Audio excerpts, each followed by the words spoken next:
From Washington, this is VOA News.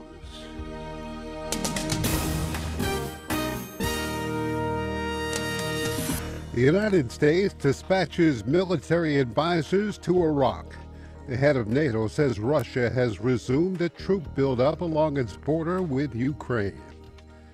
I'm Ira Mellman reporting from Washington. President Barack Obama is dispatching up to 300 military advisors to help quell the rising insurgency in the crumbling nation of Iraq. He called on Iraqi leaders to govern with a more inclusive agenda to ensure the country does not descend into civil war. In recent days, we've positioned additional U.S. military assets in the region. Because of our increased intelligence resources, we're developing more information about potential targets associated with ISIL. And going forward, we will be prepared to take targeted and precise military action if and when we determine that the situation on the ground requires it. If we do, I will consult closely with Congress and leaders in Iraq and in the region.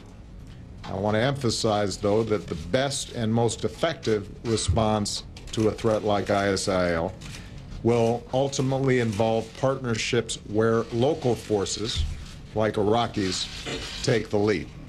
Though not specifically mentioning airstrikes, Mr. Obama said he was leaving open the possibility of targeted and precise military action in the future. He said the U.S. would also increase its intelligence efforts in Iraq and create joint operation centers in Baghdad and northern Iraq. When coupled with previously announced steps, the president's actions could put about 600 additional U.S. troops back on the ground in Iraq. The 300 military advisors he announced Thursday would join about 275 others being positioned in and around Iraq to provide security and support for the U.S. Embassy in Baghdad and other American interests. Conflicting and unconfirmed reports say Iraqi government forces have lost control of large chunks of the town of Beji and its sprawling oil refinery, the largest refinery in the country. Edward Uranian is monitoring the situation for VOA from Cairo. Amateur video shows a convoy of Sunni ISIL militants honking their vehicles as they enter the oil refinery town of Beji. But it is not clear how much of the town the militants control. Witnesses say black ISIL flags are flying from watchtowers surrounding the refinery. Iraq's Sharqiya TV reported fighting was taking place near the plant's main control room and several oil tanks were on fire. A government security commander claimed to be inside the plant in a phone interview with state-run Al-Iraqiyya TV.